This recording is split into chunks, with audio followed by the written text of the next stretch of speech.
wide variety of Australian organizations are actually already using the standard. The biggest challenge for them is to translate the broad recommendations of this standard into their own unique context, and it can be challenging. There's one good example in the infrastructure industry. There's one organization that has actually done something really great in this area, the Infrastructure Sustainability Council of Australia, ISCA.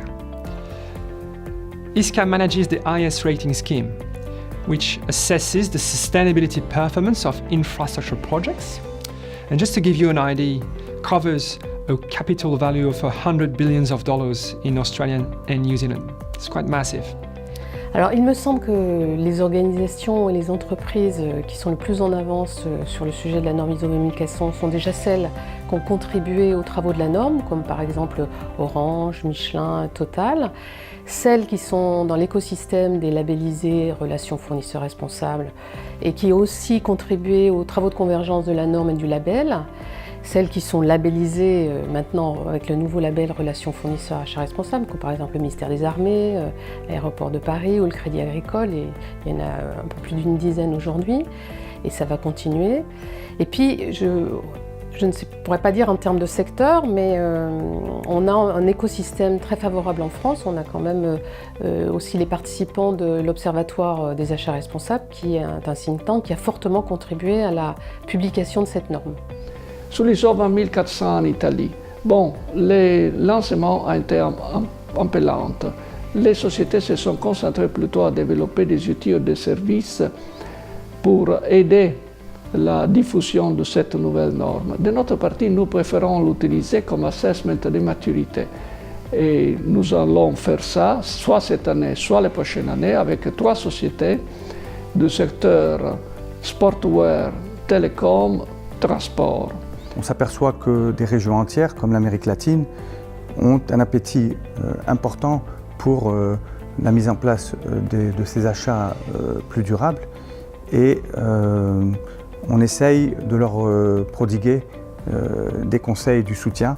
Et dans ce cadre, la norme ISO 20400 constitue pour nous un outil essentiel, parce qu'elle est le fruit d'un consensus international, elle est robuste, elle est complète, et donc on a décidé dès le début de l'intégrer dans toute la panoplie d'outils qu'on offre au pays pour réaliser cette transition vers les achats publics durables.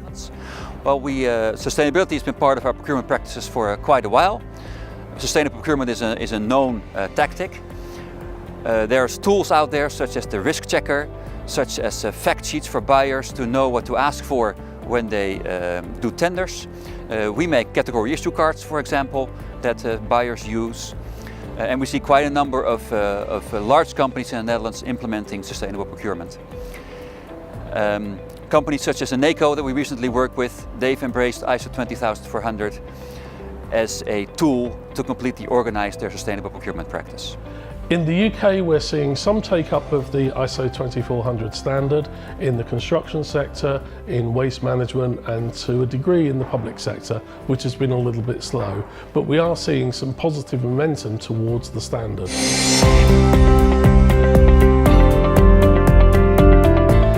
Well, ISCA has recently upgraded the scheme's Sustainable Procurement Performance category to align it with ISO 20400.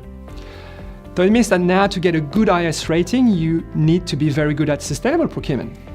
They have actually transformed a broad guidance standard into a tailored industry performance tool. I think this is a great outcome. I would thus encourage all countries to explore how ISO 20400 could be integrated into existing rating schemes. Well, there's a 20-question quick scan made by the international community that's been used in the Netherlands on Google Forms. We have a more in-depth gap analysis, but also recently Navy, our procurement foundation, and the NEN standard organization have devised a web tool to help buyers make a sustainable procurement implementation plan. We don't offer certificates against ISO 20400, and we don't believe we should. This is a guidance standard, not a requirement standard. It is not certifiable. What we do is offer independent evaluations against the standard as part of our consultancy offer, so we can help our customers to understand where they really are against the standard and what they need to do to improve. Well, in the Netherlands, our government prefers a voluntary benchmarking approach above non-transparent certification systems. So there's no formal recognition system for ISO 20400, and I do not expect it to be there in the future. On ne croit pas qu'une reconnaissance officielle de la norme peut ajouter en grande valeur. Plutôt, notre suggestion est de faire en avance un assessment de maturité sur la compétitivité de la manière d'organiser et gérer les achats et la supply chain, et ensuite le plan de durabilité qui doit être toujours en très étroite connexion avec les buts économiques d'entreprise. On a pu constater qu'en France, on avait une longueur d'avance sur ces sujets, non seulement en termes de labellisation, mais surtout aussi on a, en termes d'achat responsable, on a aussi les lois sur le devoir de vigilance, la loi Sapin, du coup, qui permettent aux entreprises de prendre conscience de ces sujets. Et pour finir, et on est réunis aujourd'hui pour ça, c'est qu'on a aussi lancé cette initiative de baromètre ISO 2400 pour mesurer l'avancée, la progression de la norme dans les entreprises et les organisations.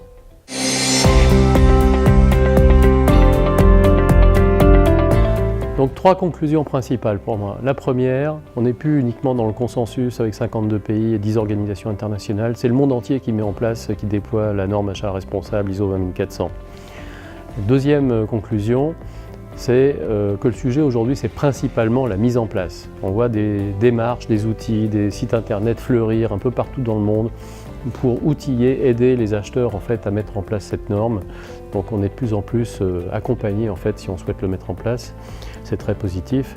Et le troisième point, c'est qu'on commence à voir apparaître, c'est un début, des démarches d'évaluation de performance interne ou de diagnostic fait par des experts tels que ceux qu'on vient d'entendre, ou encore des démarches plus structurées qui peuvent intéresser des investisseurs ou d'autres parties prenantes.